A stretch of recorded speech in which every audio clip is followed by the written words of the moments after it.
Okay, so hello everyone and welcome to another discussion about Savannah College of Art and Design. Today I'm joined by Jules Bridgers, Ashley Farlow, Seth Gordon, and Laura Quinn, and we'll be talking about what it's like to be an animation major at SCAD. So because I have so many people that are going to be part of this conversation, I'm actually dividing it into two parts. So today we get these lovely people, and then after that, sometime next week maybe, is when we'll talk to the next group.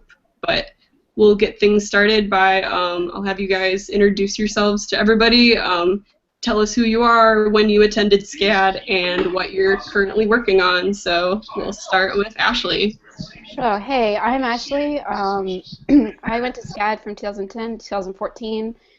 Animation major, mainly 3D, but now I'm doing both 2D and 3D. Currently, I'm working on a really weird video game, but it's totally awesome. It's called Chicken, C-H-K-N. Yeah. And it's super, super fun. Before then, I was working freelancing at a bunch of different studios, like Passion Pictures, Imaginary Forces. So, yeah, it's been pretty great. And what about you, Jules? Oh, okay. Hey, I'm Jules. I am currently, okay. At SCAD, I went to SCAD from 2010 to 2014, animation major, 2D focus. I got to California about a year ago and did freelance for a year, and then currently I'm working as a production assistant at Nickelodeon on Pig, Goat, Banana, Cricket, and I'm still doing some freelance stuff in studio. So sounds like a lot of fun. I think, yeah, most of us were at SCAD the same time, so, oh, but Seth, you graduated after us. I'm spoiling the surprises. Anyway, Laura, who is on, about to hop on a train, tell us about you. Oh, except I think I accidentally muted you. You might have to unmute yourself, sorry. Oh, it's still stuck. Oh, wait, I got it. Hello? Am I coming through? Yes. Yeah. Great. Okay. Hi, I'm Laura. I graduated 2 years ago as well, and I went on the 3D track, as much as I love 2D as well. So I was animating at Passion Pictures as well for a while, but now I've moved into more like live action, so I'm actually doing a lot of concept art at the moment, but mostly doing like the 3D part of it. So I'll work with 2D concept artists and we'll like build environments for live action films and work out the previs, so it's all very like pre-production oriented. And at the moment I'm on, it's a like about a minute animation that is going to be shown for the Olympics on the BBC coverage. So it's fun. I'm making Rio at the moment. Lots of jungles, trees, which are hideous in 3D, but it's good fun. And Seth. Hello, Internet people. I am Seth Gordon, and I graduated from SCAD last June, actually, from 2011 to 2014. And just recently, I've been interning at Brazen Animation for the past year, and recently working on their projects right now. And my internship just ended, actually, so there are some personal projects that I've touched on and off during the past year, but right now I'm currently job searching and starting some of my personal stuff while I'm doing that soon. So kind of a weird time. Awesome. Okay, so I think the thing that everybody wants to know is how the classes go in the beginning when you go to SCAD, because you don't start off right away in your major, especially because you don't usually declare till later on in your first year. So the foundations classes that you guys had to take, do you think they were helpful, or were they kind of dull and boring, since I imagine a lot of you already knew how to draw? But yeah, I found them really helpful. Especially, yeah, drawing and the color theory one as well. But also, I did find that there were certain classes that I could skip out of, which is definitely worth looking into if you like general electives and things.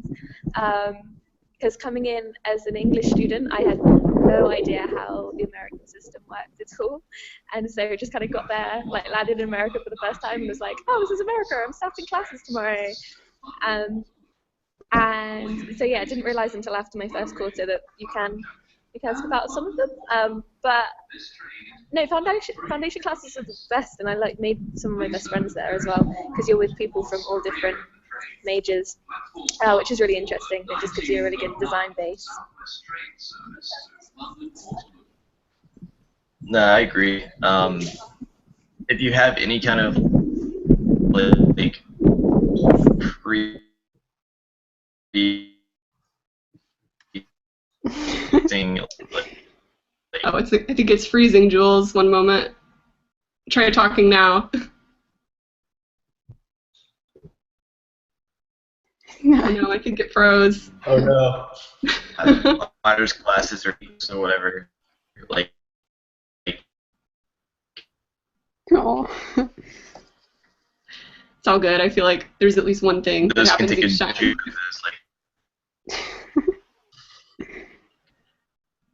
Yeah, Jules, you keep coming in a little bit spotty. Yeah. Maybe you want to try adjusting your internet real quick. Sorry to cut you off. Ashley, do you have anything to add?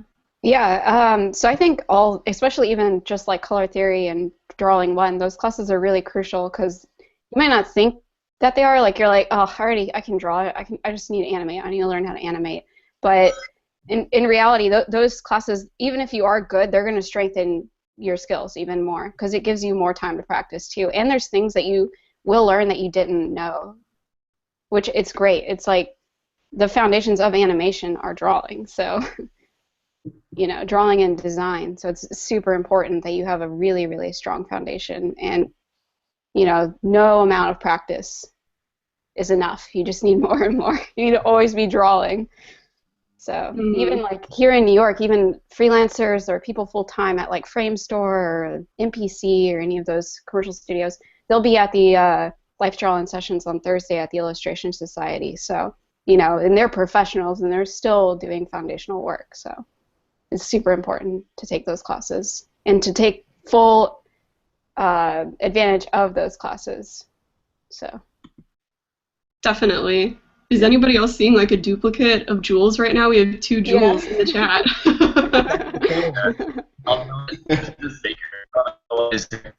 It's kind of strange. I guess. Okay, there we go. Yeah, if it keeps happening, it might be maybe you can turn off your video and then it'll only do the audio and it'll save some internet that way. Sometimes that works in Google Hangouts. I don't know. Oh, Seth, were you going to say something? Oh, I thought I was after Ashley, but if Jules is all set to go, then he can do his part.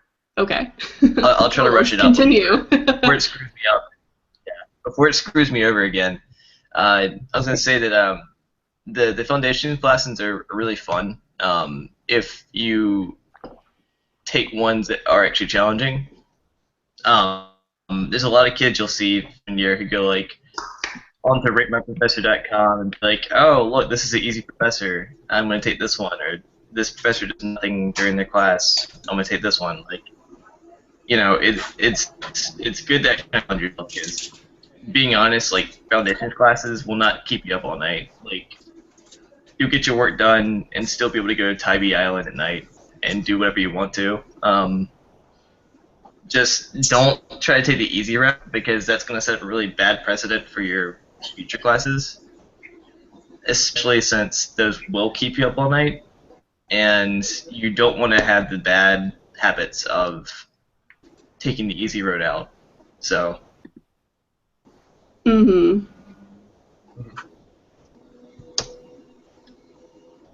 Yeah, I guess I'll go. So going back on what Ashley touched on and what everyone else has touched on, really, drawing is definitely like a muscle, and that can go with anything with animation, like drawing, previs, storyboarding. Like, it's a muscle. The more time you spend on flexing it and working on it, you will get better at it. And that feeling of feeling like you suck will not go away the more professional you get, and as years go on, you're like, oh, I could be so much better. I could be so much better. Back then, when I would be a freshman in SCAD, my answer probably would have been much differently than it is now. And my answer now is definitely yes. Those foundation classes are definitely I think, a very important aspect of SCAD. And I know there's some students right now who are probably in them right now, and they're just like, oh, I just want to animate. Like, I know how to draw. This is stupid. And I had that mindset my freshman year. But looking back, those classes definitely gave us the opportunity to just flex our muscles and get better, because that's something we're always going to be doing, no matter where we are. So, yes, I think the foundation classes are very important. And really, at that time in your life, they're just classes to have fun in and like experiment, because, yeah, they're just they're just fun classes to just draw and do what you want. And yeah, going back on what Jill said too, definitely like not just choose hard professors, but also just challenge yourself. Don't try to like, half do it. Definitely just experiment, try new things, and definitely keep watching what you want to do from other people and see what they do and see what you can do too, but better than that. So definitely challenge yourself, push the boundaries. Definitely choose hard professors. I'd say that's a good thing. But also just enjoy the time that you have now, what you're doing, and you're not always going to have that freedom. Yeah, because if you are not prepared in foundations courses, I mean, that's really so much of a starting block that if you can't handle that, it's only going to get harder from there in any of the majors that you do, but specifically the ones with drawings. But so then, when were you finally able to take your first animation class? Was it anytime freshman year, or did you have to wait till you guys were a sophomore? I got to take Principles of 2D my last quarter of my first year, but I also I took AP classes in high school, so I got exempt out of a few of my foundations classes. So yeah. Yeah, we were actually able to go right into Drawing 2 together, weren't we? Or were we in Life Drawing? No, it was Drawing 2, I remember. Yeah, wasn't Sarah in that class too? Yeah, Sarah from the illustration stream, if you guys remember that. Yeah, it helps having transfer credits because you can bypass some of the foundation stuff if you're already ready. It can save you some credits later on, too, that you might want to use for other things, but got to be careful with that because then you might end up with only studios or only lectures, so pay attention to the schedule rubric that they give you. Laura, what about you? When was your first animation class? Oh, except, are you muted? I can't tell. She might be, I think. Or frozen. Oops. Okay, Jules.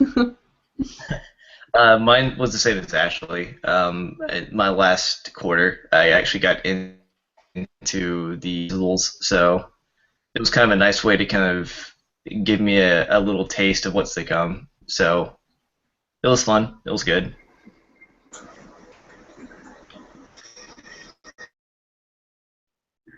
Is Laura still ready? I can't tell. Laura, can you hear us right now? If not, we can skip over. Seth, when did you take your first animation class? My first animation class wasn't until sophomore year for me, which would have been fall 2012.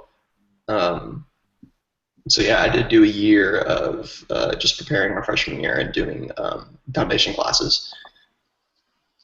So yeah, that was me. With the intro class, how much are you able to do and what do you go over? Is it a broad look at the entire program and you get little pieces of what you might be doing next, or is it only like the foundations of animation kind of stuff? What were your projects like, I guess, is what I'm asking. For the first class or for just for intro, I guess. Or is intro not your first class? Well, we have Principles of 2D and Principles of 3D, so. Yeah. broken up. Oh, I should have asked I mean, about that. Yeah, our first class technically in animation is what's it? It's not light drawing. It's It's design 1, isn't it? what is that class called? Nah, it's action analysis. That's technically the first class we have, Yeah. Is which it? is like What more about so. principles? Oh, Laura's back. I guess both of them. Oh, sorry, Jules. You finish real quick though. Oh, but yeah, principles. I mean, like they kind of throw you in the, in the deep of it. Like you're doing the basics of animation, but you're also animating. I don't know what they do now, but when we went through it, it was still with paper and pencil. So Oh yeah, I remember that class. yeah, we had to learn how the old people did it, and now they do it with 2D, with the digital, I think maybe. Yeah, it's funny you mentioned that too because I mean I wasn't that far from Jules and Laura, so I was a year behind them. But I was the same setup. We did do action analysis my freshman year, and that was just drawing and action analysis, pretty self-explanatory. But sophomore year, my first quarter was principles of 2D when we would actually animate on paper real fast way. And later on, when we would go into Toon Boom and actually use the programs, it's like, oh my gosh, this is so much better. It's amazing. I can stretch and scale things that I wish I could do on paper. And but Yeah, I'll ask a little bit later about everybody's preferences between 2D and 3D, or doing stuff traditionally versus digitally. That's always interesting to hear. I'll be sure to mention that later. Laura, now that we have you back, when were you first able to take your first animation class? And then maybe you could tell us a little bit about what classes come after that. So you start with one class, and then what other ones do you get to take your sophomore year? Or maybe I'm cursed and I'm just like freezing her every time. No. It might just be the train, honestly. Maybe we'll stop pestering her until she gets off her ride. What are classes that you get to take your sophomore year, or what are just some other classes you think everybody's looking forward to? This is open to anybody right now. Sophomore year. You take like the principles of if you're going the normal schedule, usually take principles of 2D and principles of 3D, and then I think you can get into like any of the electives that you choose to do, like character 1 or 2D character 1, 3D character 1. I think probably the beginning of sophomore year is a good time to like really do and like figure out what you want to do. And so, yeah, going on what Ashley said, you can do electives that you want to do, like maybe do a modeling class with ZBrush, or go straight into character animation with Scott and the other professors. But yeah, sophomore year is pretty much, and the same thing for junior year too. Sophomore year is like pretty much do what you want, take the classes that you want, and just high flying, pretty much. I think we have Laura back. Yeah, Laura, for a long time. yeah, sorry this is so spotty for you. I'll ask you the next question. I wanted to know what are some of the most expensive materials that you need for the classes, and which are ones that SCAD actually provides for you? I think foundations are the most expensive. Yeah. I spent like $600 or $700 on paint that year. Because the professor I took wanted like the best quality paint ever, and I'm like, I'm just doing swatches. I don't understand.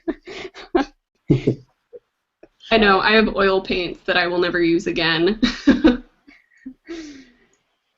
No, I remember that one class for color theory we had, and the teacher I had wanted gouache paint, so we had to keep buying more and more gouache paint because gouache dries out in like 2 seconds. So, there goes like $100 down the hole. Mm-hmm. I think for me, I remember most of the textbooks. Color theory was definitely expensive, but those textbooks, even the ones that like weren't technically required, my professors kind of made me buy, which I didn't really use honestly. And if that is a con for me, I would say yes, there are some books that you can buy or rent to save some money that, for me, at least in my classes, were never really used. But yeah, for me, it was the textbooks, and they definitely killed my wallet in my freshman year. Do you guys have to buy any of the animation software? Like, are you required to have Maya or Toon Boom on your own computers, or do you just mostly use the lab at Montgomery? With Maya, you can get a student version. So if you're a student, you can sign up and you can use that if you have a computer in your dorm or in your apartment at home. But most of the software that they have is in the Montgomery, so I would just go there to work. They get more done. There's no bed there. I'm not tempted. So. Yeah, but it is nice to get student versions of the software. So I think we were given everything for free that you could just use on your own laptop if you wanted. It's nice. And it's nice that finally Adobe got together with SCAD, and you get to have the Creative Suite for free while you attend. But gosh, I wish they would have done that for us sooner, because it was my very last year that they gave it to us. Yeah. Yeah, and Toon Boom recently did that too. Back when I was there, you had to spend, I think, $300 for a one-year license of Toon Boom, and now they're doing it free. Typical. The tuition's also like several thousand more now. Yeah. We won't talk about that. Oh my gosh. So among the classes that you guys have taken, I know that they vary with the electives that you choose to take, but is there one class that everybody dreads? Like, what would you say is the hardest in the curriculum that everybody has to deal with? Do you mean well, my least favorite class was professional development. I didn't learn anything. It was just annoying. I was angry all the time and stressed out. And it didn't benefit me at all. I would fail a project because a team member didn't do their part, even though they said they did, and it was just. I wish I would have just. I could. It's so easy to get out of it too if you already have a good website and a good business card, which I already did. So I was just sitting there Yeah, I skipped out of that class. It was just a waste of time and a waste of $3,000 some dollars. I mean, if you don't have any idea about professional development, or you don't know how to make a website, you don't know how to make a business card, then take the class. But if you know how to do it and you've taken design classes and you've taken drawing classes and maybe a graphics design class, you don't need that class. Just in my opinion, maybe I just had a bad professor. I don't know. I was in class with Ashley. I was in that same class, and I can vouch for that. That was kind of a. If we, I don't know if that professor in general or if other ones do it.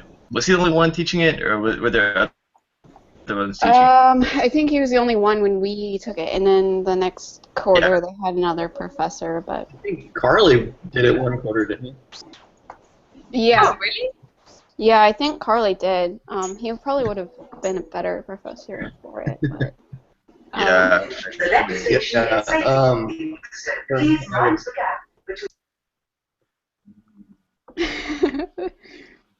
We good? Yeah. Yes, that's what were you saying? Okay.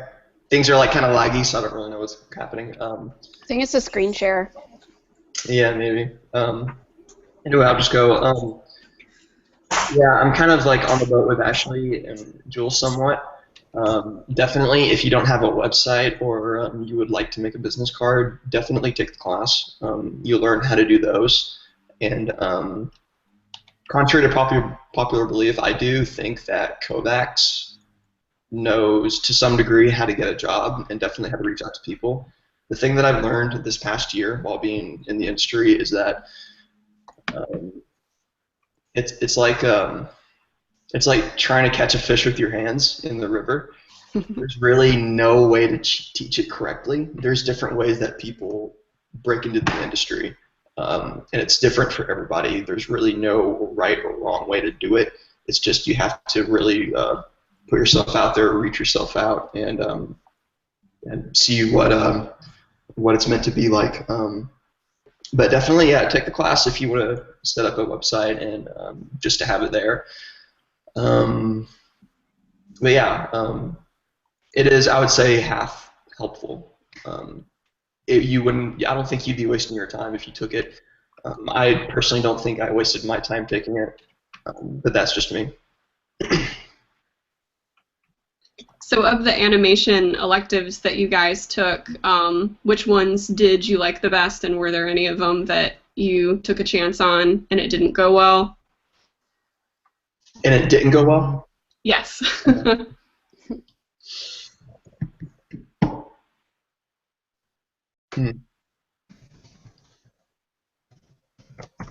Oh, Laura, are you trying to talk? I think you might have to unmute yourself. For some reason, it doesn't let me. Let's try again. Oh, no, now I can hear you.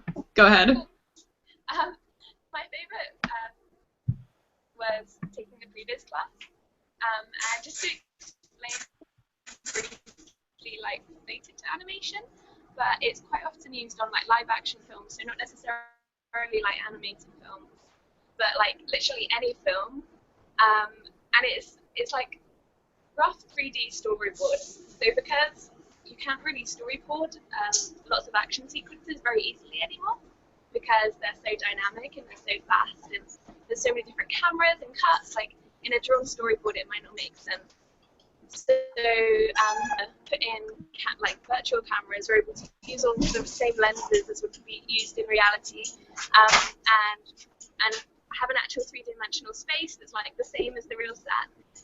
And so I took the introduction class to that, and it just opened my eyes to this like whole other world of like animation-related industry, which I now work in. And I don't think if I hadn't have taken that class, I wouldn't have realised that that's what I really love to do.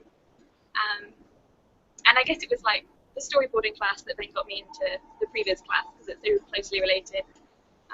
But yeah, definitely try and take that class with Pauli if you can. Nice. What about the rest of you? I really liked the character animation classes with Scott Wright and I can't remember the guy's name. But yeah, basically any and all of the character animation classes that I took. But I also knew, and kind of like, and then as going through, I always knew that I wanted to be an animator. So those were the funnest for me. Yeah, I would definitely say that the character animations with Scott. For me personally, Scott was my favorite professor at SCAD because I felt like he was the hardest and was definitely the most demanding, industry-demanding professor there. So definitely the character classes, but number one for me, honestly, was digital cell animation with Scott. And that is a Toon Boom class where you learn how to pretty much learn how to learn the workflow of television animation that's done in Toon Boom. I loved it. It was a heyday. I just ate everything up that every assignment was given to me, and it really pushed me to become more both of a 3D and a 2D animator too, which got me my first gig. So definitely digital cell animation is what I would certainly recommend to animators who would want to do something still in the field of character animation but different. So yeah. And what about you, Jules? Or did we lose him? I can't tell if you're frozen. Or maybe, Seth, you could keep talking about how you mentioned that this class helped you get your first job in animation. Are there any other classes that you had that you think prepared you the most for your career? Well, it's kind of a hard question to answer because every studio is different. But for Brazen, Brian Ingram is was my boss and the CEO of Brazen Animation, and when they look for animators to bring on, Brian looks for both 2D and 3D animators, and that's what I meant by like getting my first gig, was taking that digital class with Scott and SCAD opened my eyes and kind of gave me another secondary love for Toon Boom, and which I was persistent and confident enough to put on my reel, and that's just someone who was looking for that specifically at the right time in the right place saw it, and that's just how it happened, really. Jules, what prepared you most for what you're doing at Nickelodeon? Was there a certain class that helped you out the most for what you're doing?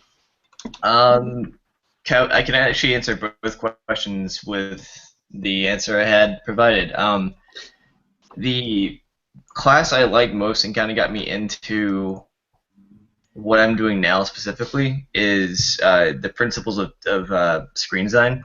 It was with Jan Carley, and it really kind of opened my eyes to like the pre-production side and kind of like starting and planning out the just the building blocks for the production.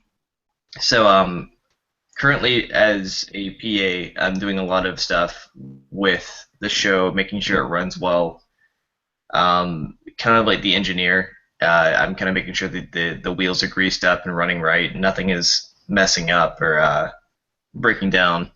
Because if the episode's not shipped, it's on our heads. So we have to make sure that we're also being nice and providing the artists all the materials they need, so then we can get all our stuff. So then at the end of the day, we're not sitting there until 9 o'clock at night trying to ship an episode to Korea or to South America or somewhere. But no, like it also got me into storyboarding because I just got to see all the really cool things and all the really cool setups that Carly was talking about in the class, and it set me on my track from doing the character animation to the spread. But no, that was a great class to take. I love that class. What about you, Ashley? Do you have anything to add? For my favorite classes, I really liked the animation classes, the character animation. I did mainly 3D while I was at SCAD. I didn't really dabble in too many 2D classes, mainly because I was like, I'm gonna go work at Pixar and be a 3D animator. Like, I didn't have the right idea of the fact that there were like other things out there than Pixar and Disney, and I mean they tell you that, but you don't really, like, especially if you're so dead set on being like a 3D animator. Some of the more useful classes, I mean besides the animation classes though, I would say were like rigging. I mean if this is for 3D, like rigging, even a 2D animation class, just because there's like things especially when you're creating your senior film, that you just kind of need to know the general gist of it. Like if you don't know it, or you're too afraid of one part of the pipeline, especially making your senior film or being a generalist, you'll have a really hard time moving forward to the things that you really love to do, and it will cause your film to like not be at the full potential it could be because you were too afraid to like touch one aspect of the pipeline or do one part of the film that you didn't think you could do. So that's actually making me think of something else we could talk about. Maybe it's worth discussing what the expectations are versus the reality of what happens when you get to SCAD. Not so much that maybe things were a disappointment, hopefully not, but maybe you got a little bit of a different idea of how things would go, because I know I'm also somebody who I wanted to be an animator originally. I thought, oh, I'd like to work at Pixar, that sounds like fun, but then when I learned more about what the major would demand from me, I was less interested in it. So I guess my question is, are there any things that you learned while taking animation classes at SCAD that changed your mind about your impression when you first came in? Does that make sense? Yeah. So when I first went to SCAD, I mean, even when I was applying to art schools, and SCAD was definitely one of the top schools I wanted to go to, I had the mindset of like, I'm gonna work at Pixar, blah blah blah. And then when I got there to SCAD and I started learning more about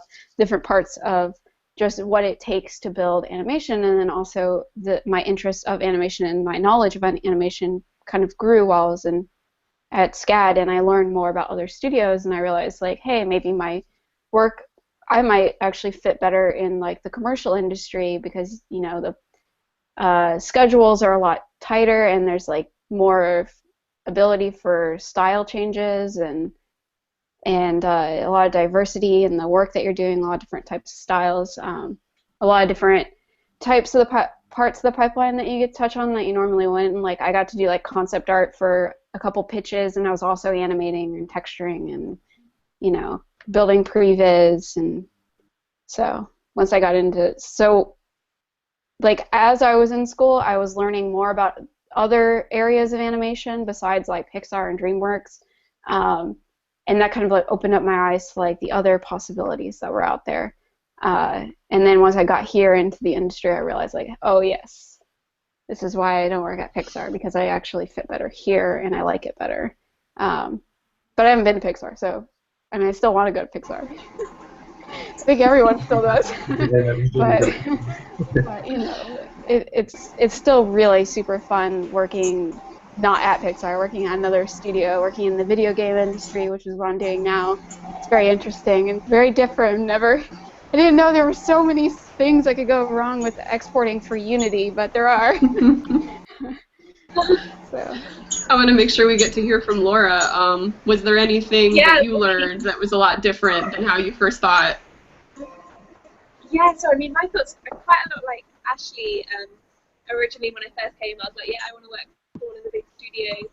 But after graduating and working in like smaller studios, I'm so glad that I got that opportunity, because you just get to try so many different things and get like put on different parts of the job. So like one day I might be like building assets for a commercial, which is like really crazy wacky design, and then the next day I might be designing something that's going to be actually 3D printed. Like, oh, it was one of the funnest things. I think it was like last year, I was working on Beauty and the Beast. Oh, Uh-oh. The new print. Can you still hear me? You're going in and out. Okay, where did you get up to? Beauty of the Beast. Okay, so I was sculpting bits of the castle in ZBrush and then 3D printing them. And there's just like so many new things happening in animation and VR especially, like virtual reality. Sorry. Am I back? Yes. I'm back. So also there's possibilities for virtual reality now, like. Sorry, Laura, it keeps cutting out. Maybe in a little bit it'll come back. Jules, what about you? Expectations versus reality of when you came to SCAD and learned what animation would be. I guess during SCAD I was always kind of this sounds so edgy. It sounds like an edgelord, but whatever. I was kind of like, I don't want to be a Disney person. I don't want to be a Pixar person. I kind of want to like do other things besides that and have different expectations than like doing the typical stuff. I don't know. Like I kind of was open to it though. Whatever happens. I kind of want to see what the industry is, because I feel like at SCAD you have a preconceived notion to what each little company is or what it might be like instead of being there. So actually getting into it now and being at like Nickelodeon, I see like how fun it is. Like, it is kind of cool seeing different dynamics of different places. And none of them are actually very, like, bad. Each one has its kind of, like, own flavor, I guess. Like, if you don't like vanilla, then you like chocolate, so go to chocolate. If you don't like chocolate, go to strawberry. Like, it takes some dabbling and, like, just meeting people and kind of seeing the companies through other people and actually going in there. Like, if you have, people currently working in the company you're interested in, go, hey, I'm interested in this company. Can I come visit one day and you show me around? Or, like, take me in and let me see it. And, 8 times out of 10, if someone's not busy and they can have a guest, then yeah, you go in and take a look at it. I know that's how it is in Burbank. We have a bunch of companies right here in the city, so you can pretty much, as long as you have with a friend who works there, you can get in and look at it and see how it is. But I don't know. I'd say the best advice is, have an open mind with it, and don't get so kind of clouded about, oh, I'm gonna go here, I'm gonna go there. I'd say if you want to go to a certain place and you do your research on it, cater your style and cater your ideas to that place. That way, if they see you and like your stuff, they'll pick you up, or they'll take interest in you. But again, keep an open mind to going somewhere else or going somewhere different.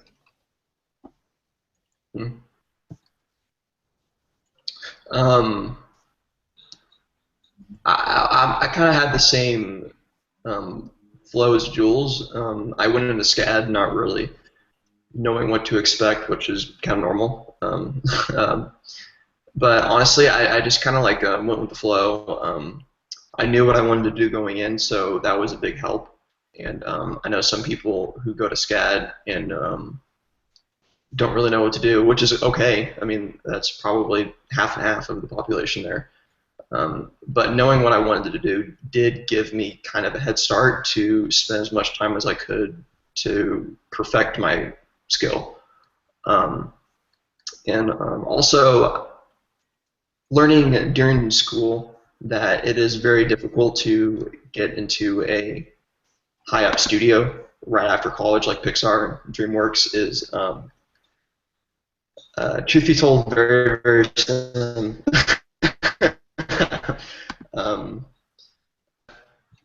Being here at Brazen, I work with people who have been at Blue Sky and Real Effects, and they've kind of taught me a lot about like what those companies look for specifically, people, and how much experience they look for and how much background they have.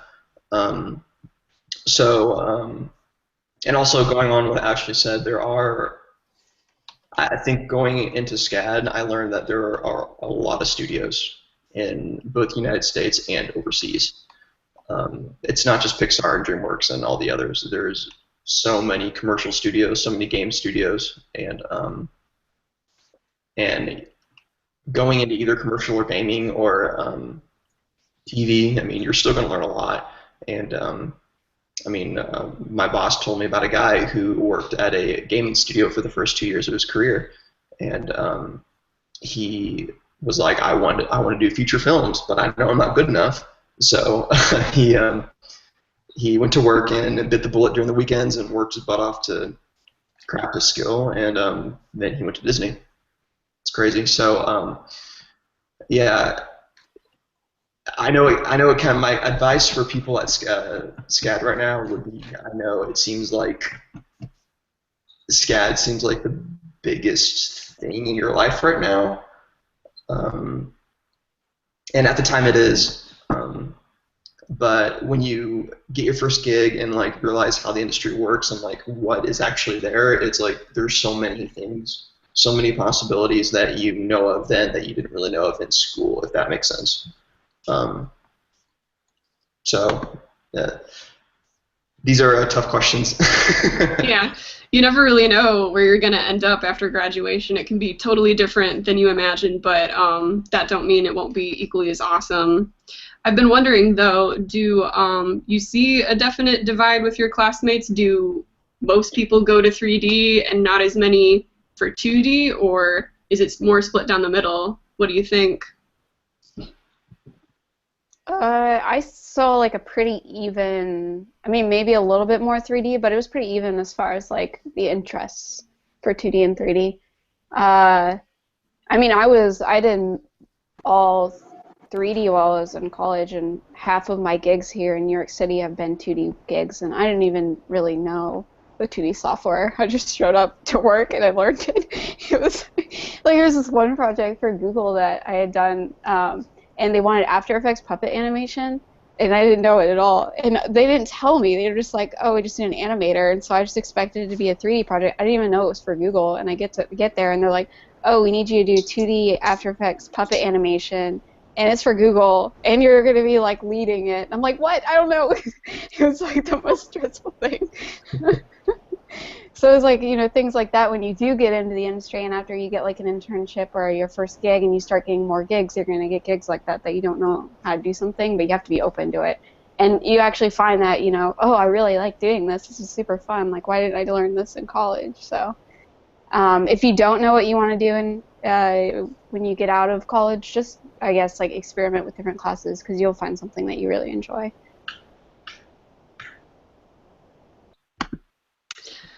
Laura, now I forgot my question.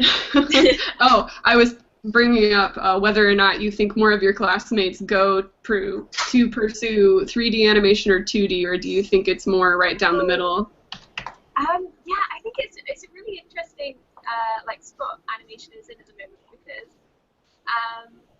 like traditional animation, like honestly, it was some of my like most fun classes, and I'm so glad I learned how to do it, because the skills that I learned in traditional animation have like I've used them in every other area of animation, but there isn't very many jobs in traditional animation, but there is a lot of jobs in 2D puppet animation. So like Ashley was saying, that like After Effects style.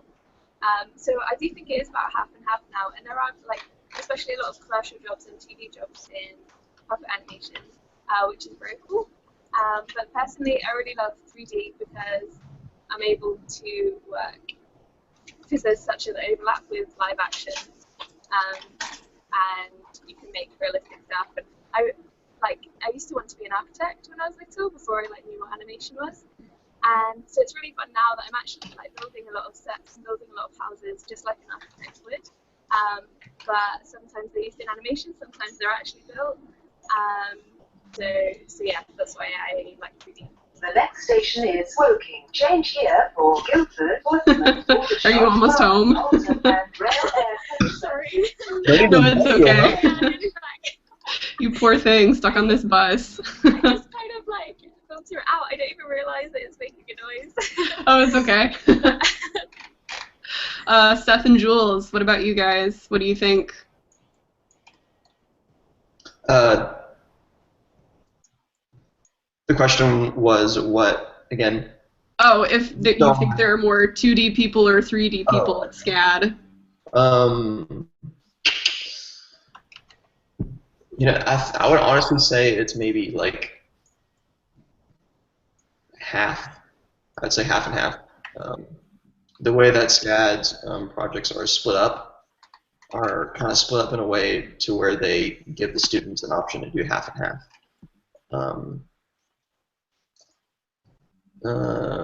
There are some students that I saw that started out in 3D and then went to 2D, and vice versa, and maybe it was better for them, definitely. But going on to what Ashley said, getting your first gig and or being in the industry, you are kind of forced to do things that you really are not comfortable doing. My first project, my first 2D project at Brazen, I had experience with Toon Boom and character animation with 2D characters, but my supervisor wanted me to do 2D effects, smoke, and all that stuff, and I'm like, I have never done that before. And he's like, all right, this is your first time. And it turned out really well, and turned out much better than I thought. And I really enjoyed doing 2D effects. And I would say some advice for people in SCAD, definitely while you have the chance, definitely like take more classes. If you're a 3D animator, take more 2D classes. It'll help you 3D. And if you're a 2D animator, take more 3D classes. It'll help your 2D. So. Yeah, is there any kind of rivalry between the two once you pick one versus the other, you know, or like the 2D people like, no, we're the true animators because technique things, or is there not really?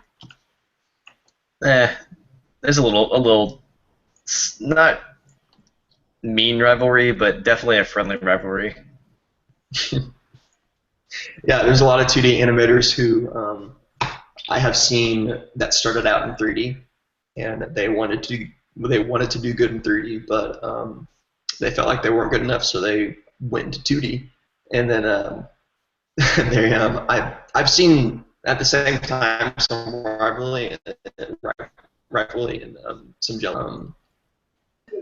Calling at Clapham Junction and London I remember the big joke. due to a One of the big jokes we had was customers.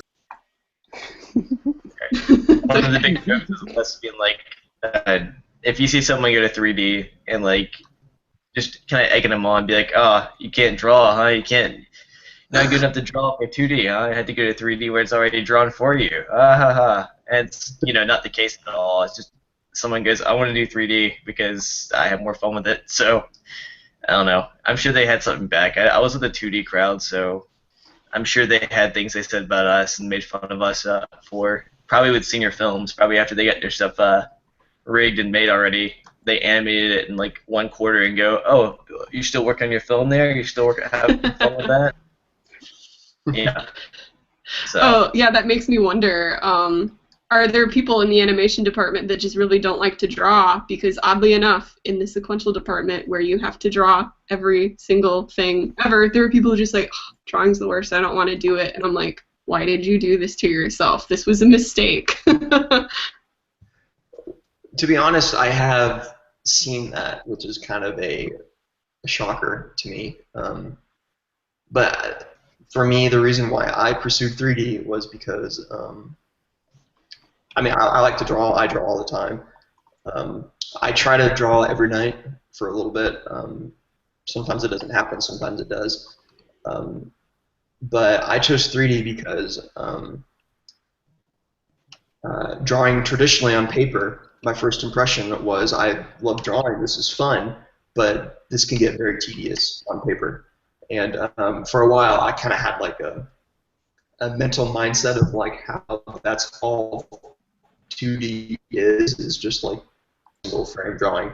But then, like I said, going into Toon Boom and learning all these like tips and tricks that you can do to cheat and get go through loopholes and get the 2D animation working well, which is good, definitely. But I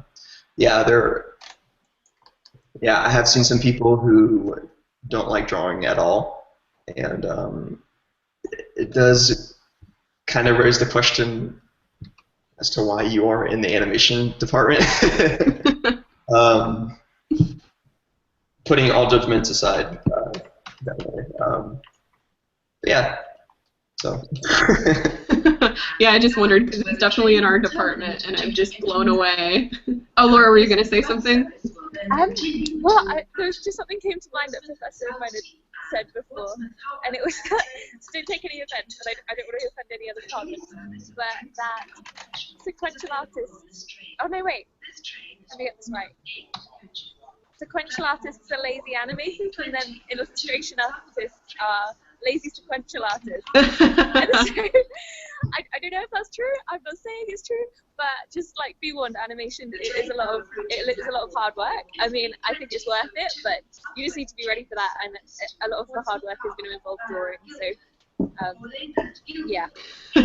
I don't disagree with you, actually. It's funny because like we get kind of cranky with the illustration students sometime when they're like talking about their homework, like, I had to draw this picture over the weekend, and then we're like, yeah, well, I had to draw like 7 on one page, and then you guys are like, I had to draw 700 to get the guy to move his hand, like, so there's this whole hierarchy of like people one-ing up each other. It's hilarious, but Yeah. I think it's true. I always think of that one clip from Community.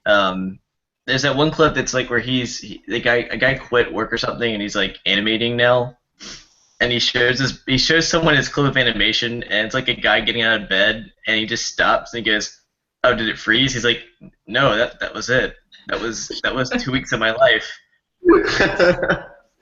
And it's like it's nothing. It's just the guy literally just standing up out of bed, and it just stops, and he's like expecting there to be more, and the guy has a realization of like, oh my god, that was 2 weeks. Oh, that was the temp character, wasn't it? Yeah. Yeah, exactly. Oh, I remember that episode. It's true though. That's honestly my admission of why I didn't want to do animation. Is because it's like at the end of it all, am I only going to have like 40 seconds of footage when I could have like 40 pages to read? But when you think about it, like somebody can read an entire book of mine in under an hour, and it's just like that was 2 years of my life. Oh my goodness. Unrelated, but I always want to know if anybody went to the career fair. I think it seems like it's more for animators and film people anyway, so did you guys go? Yeah, I went to the career fair. How was Yeah, it? so did I. I went both times. I didn't get any jobs out of it. I didn't even get any like potential leads out of it, or not that I remember. It was an experience where you kind of start getting more familiar with people that are in the industry. So I guess it kind of like helps you overcome that fear of like interviewing, and it kind of, I guess, helps with just learning how to interview and try to show your work off. And yeah, I mean, it's helpful, but don't expect a job out of the career fair. Like, don't expect to go to the career fair and be handed a job because you showed your demo reel. It's good for just learning just general interviewing skills, person skills, how to show off your work appropriately to its advantage. So.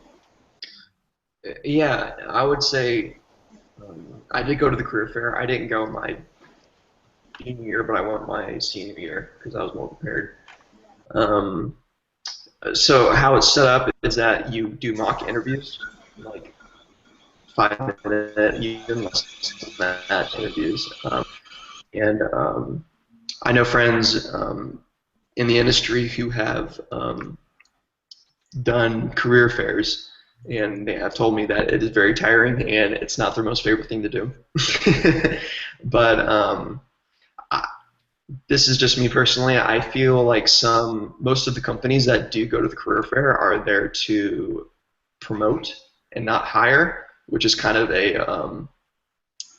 tough pill to swallow. I'm not saying that's true for all the companies. I would say that's certainly true for some companies. So yeah, and the way that I see it, doing a 3-minute mock interview, personally, I don't think I would. If I was a recruiter for a company, I would want more than 3 minutes with a person. So it's just, I think it was a really good experience to meet new people, and definitely, like, if you can just get one business card or one email from someone in the industry, it's definitely worth it. But yeah, don't expect a job going into the career fair. It's weird, but true. Yeah, I'm glad that regardless of major, that seems to have been the mantra so far. I always like to get my digs in about the career fair, whatever. Laura and Jules, did you guys go, or do you have anything to add? Oh, I think Laura, yours is muted. Let me try to... Sorry. Oh, there you go. It's those trains again. Yeah, I went, and I mean, actually, I really enjoyed it, and I think it was really good to have that as it was almost like a deadline that I needed to get my website looking great, and I needed to get my business cards and everything working. And I don't think if the career fair hadn't been my deadline in that regard, I wouldn't have been ready for other interviews and stuff that came up afterwards. So I would just say, just make the most of it, go work it. And I got a few leads out of it. Like, I didn't end up like running with any of those leads, but it was definitely a great experience. And you're never going to get to meet so many employers and get so much interview experience so fast many other places. So I would just, go and enjoy it, but don't take it too seriously either. Don't stress, and wear like comfortable clothes. Like, don't dress up all posh. Like, I mean, you want to look smart, but I think some people go overboard. You know, you just want to be comfortable and yourself. Yeah, dress in shoes that you will be willing to stand in that line for 30 minutes. Nickelodeon line. Oh, jeez.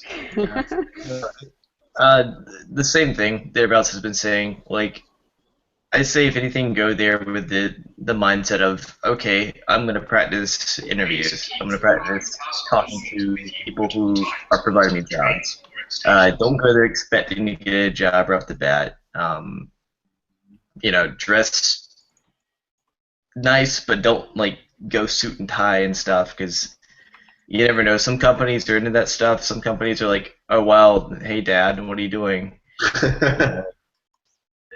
You know, just be yourself, but also don't go with like a hoodie and sweatpants and like look like a slob. Like, Yeah.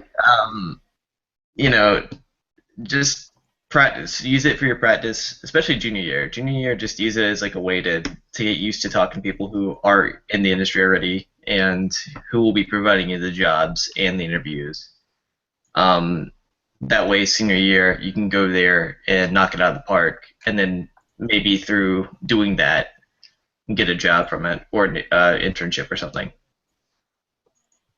It's a lot of good advice for that kind of stuff.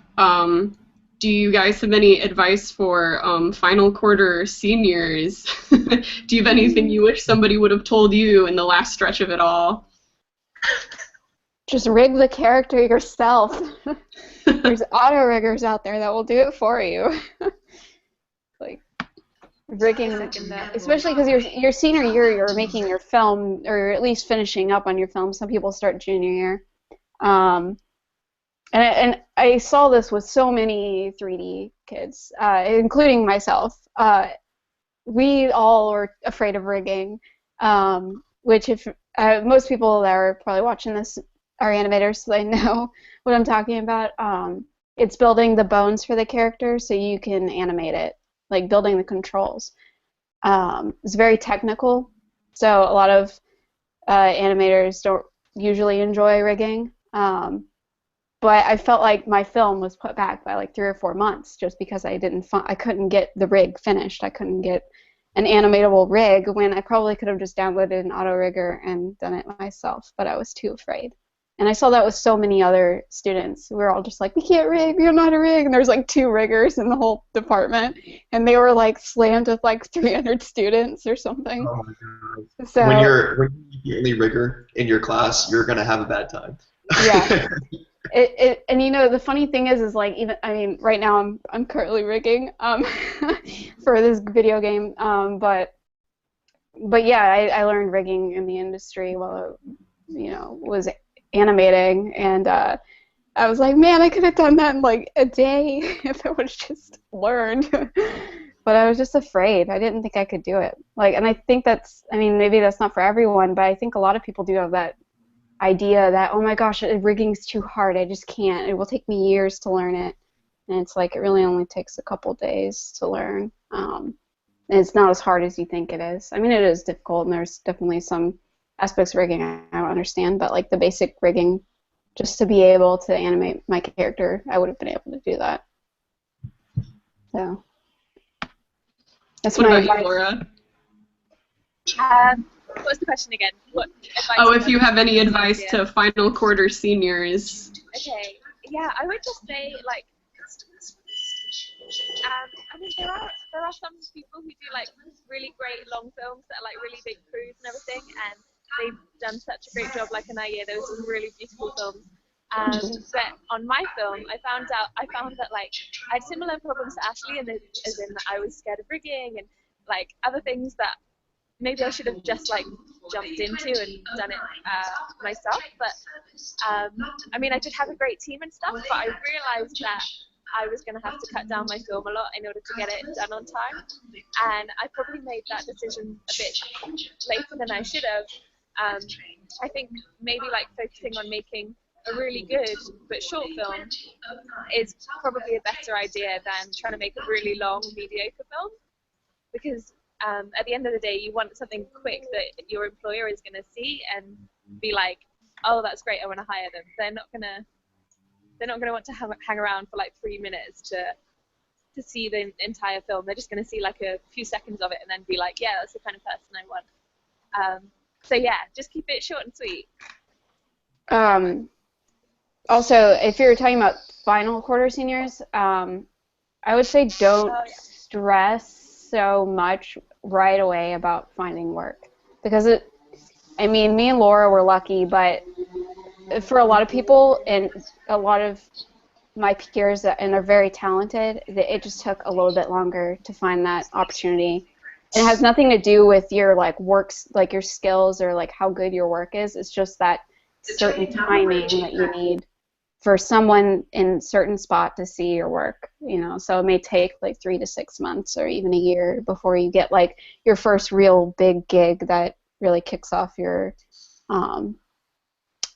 career in the industry. So, because I know so many people last quarter were like, oh my god, I need a job right away or I'm gonna die. And it's like, you know, don't stress so much about it, but do definitely like look around and apply and ask your peers and, you know, ask people who've already graduated and are in the industry if you know any of them. But it will happen. If your work is good, you will eventually there will be usually a break, even if it takes a year or two.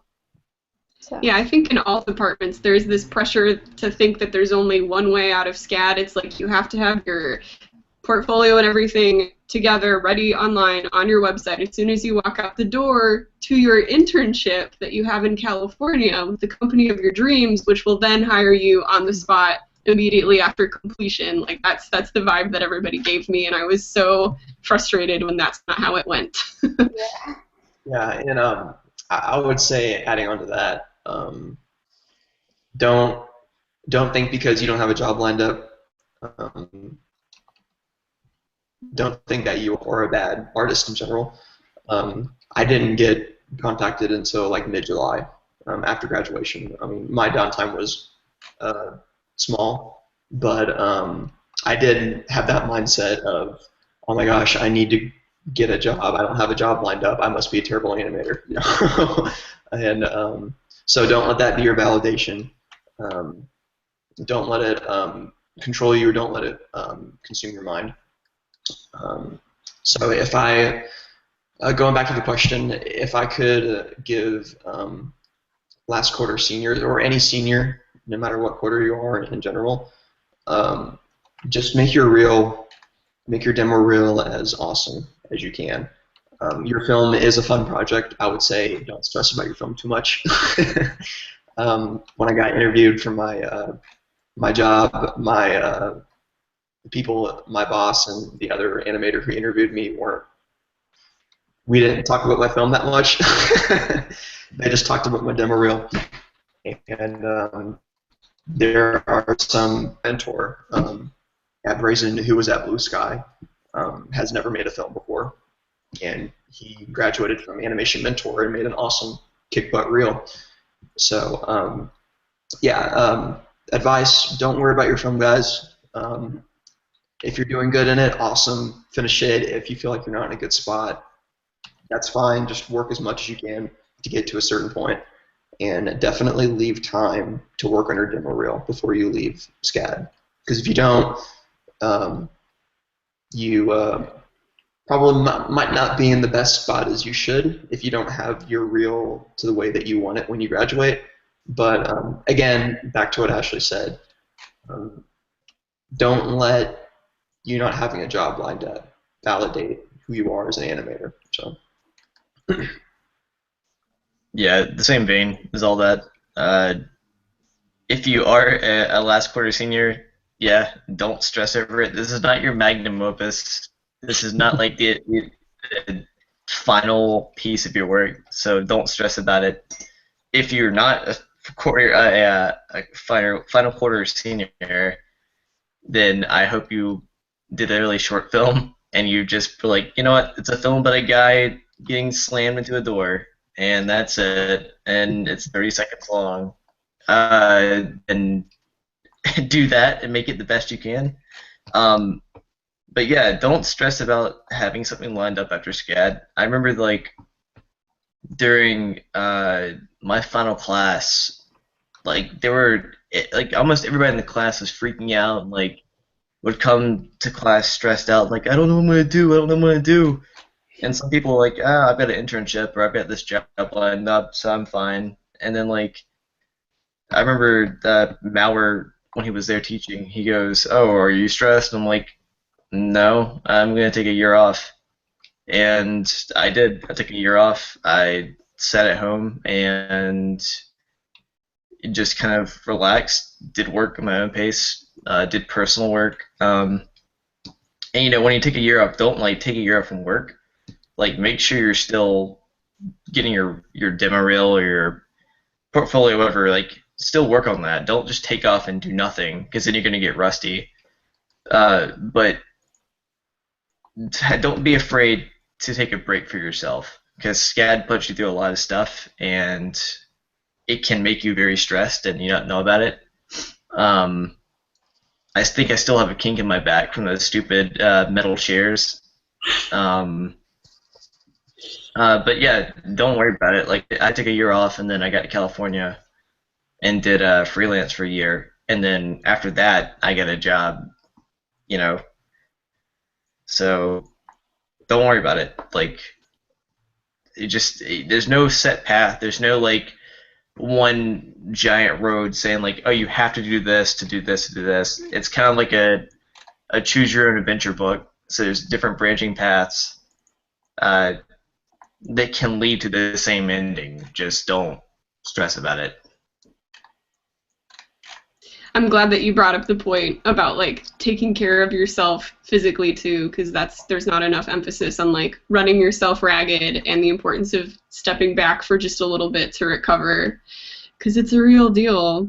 Yeah. SCAD is crazy. And then don't fall for that lie. Yeah, don't fall for that lie of like, oh, if you don't work hard and you don't stay in the studio till it's 4 in the morning and people are gonna pass you. It's like, no, if you have good basics of what you're doing and you implement that and you manage your time wisely and you spend a day worth of work animating or practicing, then you can go home and sleep or drink or whatever you want to do. I don't care what you do. Just don't kill yourself because someone says, oh, you're not going to get a job if you don't kill yourself. Like, I don't know. And you're not exaggerating. Like, a lot of people do say that. They're like, if you're not giving it your all the time, you don't deserve a break. You just need to keep working. And that's not really healthy. No, I mean, I found that when I was in school and I was doing those all-nighters and I was like, oh, it's got to be the best it can be. Like, I can't stop working. Got to keep working.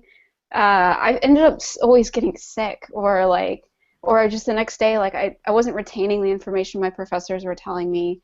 And I don't think I even realized that these things were happening to me until I got like junior year, and I was like, okay, I just need to like sleep when I can. Like, when I'm tired, I'm sleeping, no, regardless of if my work is done or not. And you know, my work improved. I learned a lot faster. Maybe I didn't get as much done, but it was definitely a higher quality of work, I think. And I don't know, I just like felt better, and my body was healthier. I wasn't getting sick all the time. Like, yeah, I kind of had a fight with Carly one time about it. not like a heated fight. Carly and I were friends, and I liked him and he liked me, but we kind of had a difference one time. He going on the topic of being healthy, making sure you are working at decent times and doable times. I told Carly that I don't think pulling all-nighters is the best way to get done or to get work done.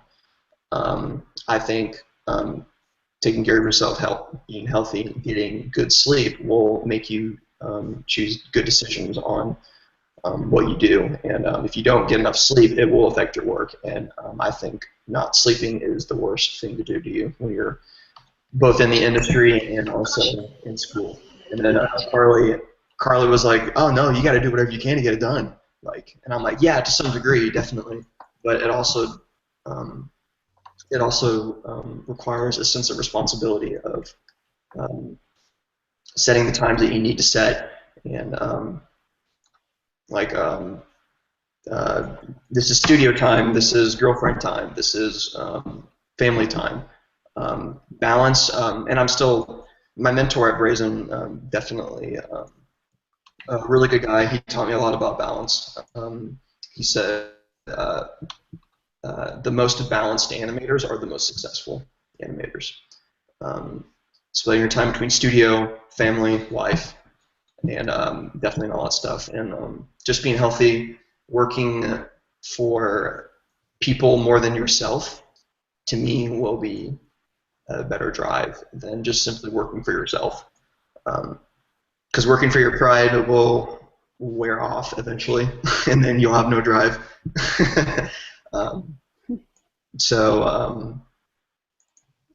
Just be healthy. Going on what Ashley said, if I'm a professor one day and I find out that my students are doing all-nighters, I will probably stress points after day. Personally. I might not like that, but I'm like, hey, gotta have healthy students. Sorry, guys. It's also important to take breaks every hour or so that you're working, especially for your body, because sitting is the new smoking. I don't know if any of you guys know that, but that's something I wish I would have taken more advantage of, is taking those breaks, because I felt like your body gets all sore from sitting all day, and then your eyes get worse because you're staring at the screen for 10 hours a day. So every hour taking a 5-minute break to refresh, and then when you come back and you look at your work, you're like, oh, that's what's wrong. Because sometimes you're just working so much and you don't see that. So even just taking those breaks too is nice and important. I think it's interesting that you guys, of all the SCAD people I've talked to so far, you're the first group to mention taking care of your body, and it's probably because I would argue you're the people who are sitting the longest and staying put and having to wait the longest amount of time. I mean, I know film people do to some extent, but at least they're traveling a bit on set and standing up all day, but you guys really have to worry about strain on your eyes from the screen, and then it sounds agonizing. So that's good. Brought that up. Take care of yourself, kids. We've got a couple minutes left, and I wanted to ask my favorite question, the one that will get my channel shut down by SCAD. What is your biggest praise for the animation department, and then what's your biggest criticism, if you have one?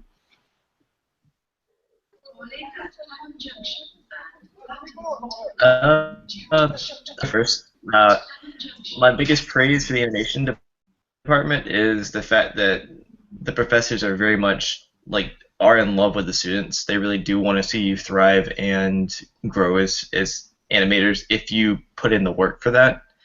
Talk to them after class. Talk to them, when you have that free time to talk to them. Build a relationship with them, and they'll want to help you get better. It's very much you provide your own kind of education in a way.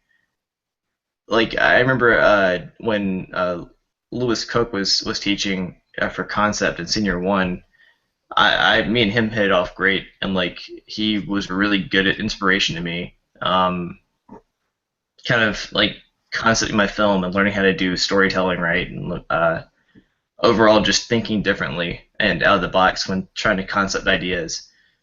My biggest flaw, and this is with the school in general, is why, as an animator, do I have to take 5 art history classes when I can easily take more animation classes? Or I wish there's a way we could break up animation into 3 routes, because there are some kids who just want to rig for 3D, especially. There are some kids who want to do backgrounds, and that's it. There are some kids who want to do just animation, some who want to do storyboarding. I wish there was a way you could kind of break the blocks up into sub-majors within the major. And then for a senior film, it's more of a collaboration. If you want to do that, if you want to do it by yourself, you can do it by yourself. But be open to allowing students to kind of team up and say, okay, I'm in charge of this, I'm in charge of this, I'm in charge of this. That way, it won't be 3 students who might not finish a film. It will thankfully be 3 students who finished a film. And then there's not as much stress. And then plus, all 3 students have a piece to show for their demo reel of like, hey, look, I did rigging for this film, and I did this film, and I did the boards for this film. And they can focus on those aspects and make a really awesome film instead of, oh, I tried to get a team together and I couldn't get everything together in time and I had to rush this out. You know, it'd be a really good idea if that was more, I guess, better implemented, make it feel like an actual industry, and to make it feel like, oh, cool, I am doing my job. I'm doing what I want to do in a smaller scale, but also I'm feeling like it would be in the industry, kind of, like, in a way. If we could even just knock off one of those art history classes, that would be good for me too, just saying. Yeah, one of my biggest prizes, again, like Jules was saying, is the professors. They do really care about you, and they do all they can to help you and to make you the best that you can be while you're at SCAD. Maurer was definitely one of those professors that was just like very, very, he cared so much about all the students that he had in his classes. And also the resources you get at SCAD are really great. Now that I'm out of SCAD and I'm trying to do like ZBrush on my computer, which needs to be upgraded, it's a lot more difficult, and software is really, really expensive. You know, Maya's $200 a month. ZBrush is $700. Substance Painter is $400. You know, so all these like softwares as a 3D artist that you have to pick up are pretty expensive. And then if you do both, then you have to buy both softwares. Especially if you freelance, you need those legal copies. Yeah. So the resources they have there and the Cintiqs and all that, it's super nice to have all of that. So take advantage of those while you can. My biggest gripe with SCAD would probably be like I felt like I wasted a lot of time on Math 100 and some art histories. I felt you could have condensed some of that. Like I don't remember like 80% of the things I learned in art history. Like it was cool to learn, but I don't remember it. And some just the general electives, like I didn't really need to know science. I didn't really need to read English books. Like I didn't need to do any of that, and I don't feel like it helped me at all. The things I remember most are definitely the things that I learned, like the animation stuff, learning how to animate, learning how to use the software, learning, you know, what's the process of the pipeline, what's the process of making a film, and then just like as Jules said, the whole, like, why does everyone have to make their own film when some people don't want to? Like, why can't we all collaborate, like get a group together, and that be everyone, that group, that would be their film, you know? I don't understand why we're not doing that, because like every other school is doing it. Here in New York, SVA is the big school, and all they do the collaboration projects, and you know, some of the kids that do those films, they turn out really great. Not all of them are great, but a lot of them are really great, and you know, they end up having a really great piece to show. It's like, oh, look at this film I worked on. I did most of the rigging, and I did most of this and that.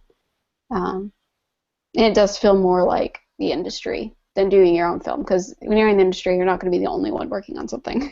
You're not going to be like, here's a video game, make the whole video game now. You have 6 months. It's going to be the next thing, you know. It's like you have like a team of like 80 people working on something like that. So Yeah, and also going on to that, I think being in the studio for the past year, I've seen how collaborative. I mean, like, SCAD gives you a good sense of how important collaboration is, but being in an actual studio over the past year, I've seen that um, treating your whole crew as like a family is so essential. Um, and just the more close people are together, the better and easier the work will be. It's not always going to be easy because there's going to be technical issues, but I think having a mindset of being a part of a crew, the most important and most fun thing, is definitely a number one value. Yeah, because if you're just that person that shows up to work and doesn't really talk to people, you get your work done well, but there's a huge thing to say for collaboration and being a light and being a part of the life of the studio is definitely good.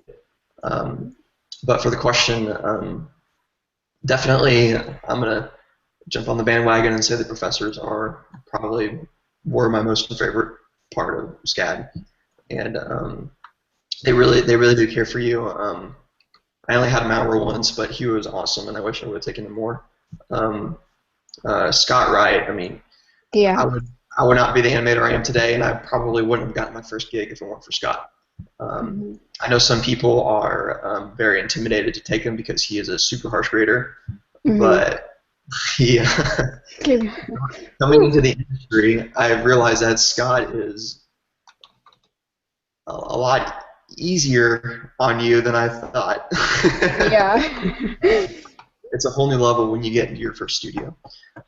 So definitely the professors were awesome. I miss them deeply, and I wish I could see them again at least once in my life. I don't know when that's going to be, but we'll see. But I would say definitely the cons, the things that I think the animation department could do better in, are things that the professors don't have control over.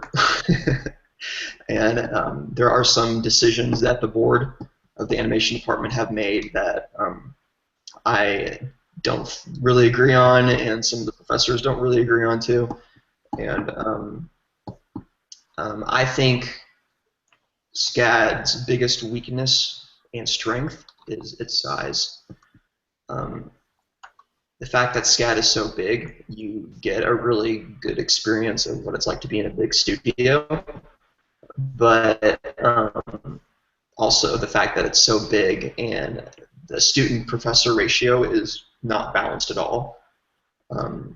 You can be very limited to how many critiques you want and how much time you want to meet up with your professor. I learned the most as an animator when I took summer classes with Scott, because Scott's classes during the summer were only 4 people. Scott was just he was more free to meet up after studio hours, and I had more one-on-one time with him during the summer. And personally, I think SCAD would come out better if they would have more professors and more of an ability to meet up with students to really push them and meet them to the expectations that the industry is. So that's coming from me personally. It's really easy to come out of SCAD and think you're the #1 person in the world, and then when you get into your first gig, you're kind of slapped in the face, and you're like, no, you're not that good. Because people have been here a lot longer than you have. And, so yeah, definitely with all the pros and cons to SCAD, the more you put into it, the more you will get out of it. And that's all as a person. Not so much on the SCAD or the professor side, but to you. And Laura, what do you have to say? So, I guess that's a bad point. It is very expensive, especially for an international student, and that's like a university thing as a whole, and I don't know if there's a ton we can do about that. But I did find it very difficult in the animation department, but Monty Hall, where animation happens, it's great. It's got so much technology, like there's like critiques everywhere, and we've got all the software, good computers, but there's hardly any windows. And sorry, there's a train passing.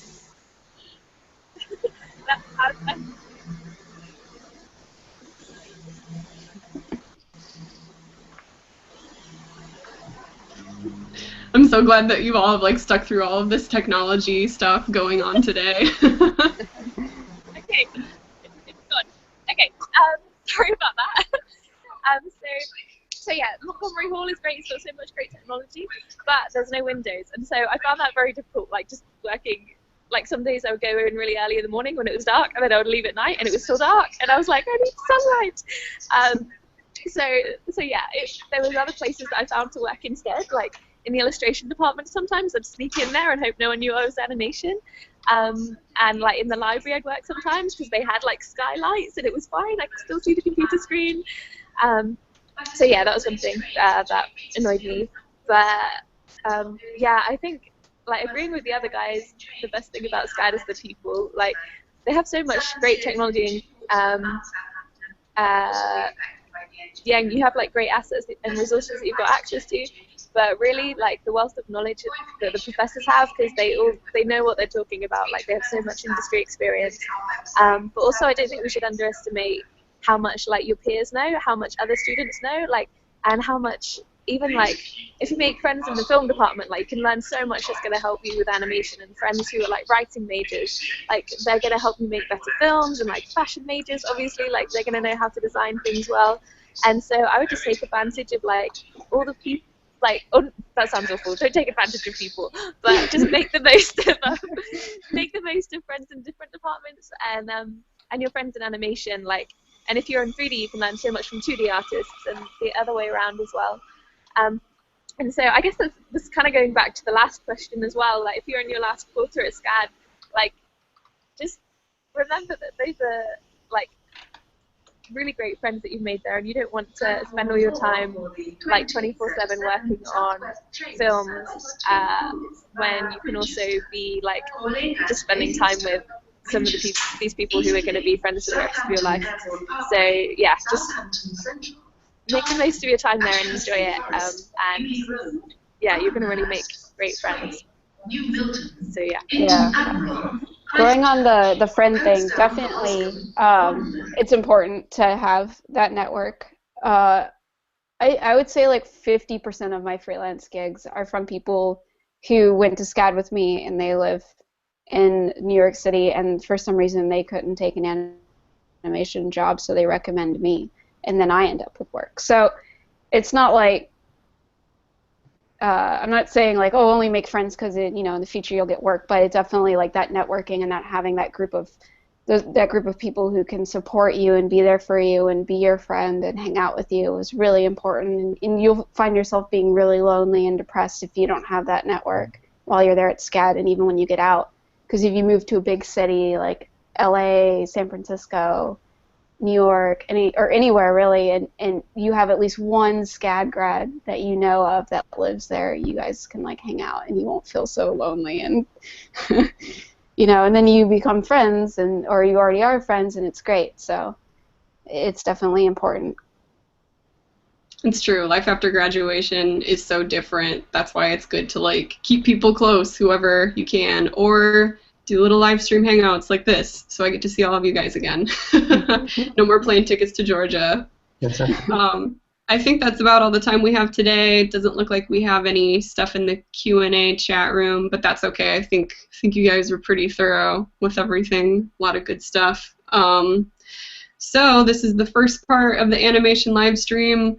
I will round up another group of people sometime next week if they have time, or maybe it'll be the week after, but it'll be sometime soon. So anyone watching can look forward to that one. And for now, I guess that's all for today. So thank you guys so much for coming on today and sharing your wisdom. There's like a lot to learn, and really I appreciate the fact that somebody finally addressed the idea of like physical and mental health. It's very important. So. I'm looking forward to seeing what everybody else has to say next time. And yeah, thanks for watching. That's it for now.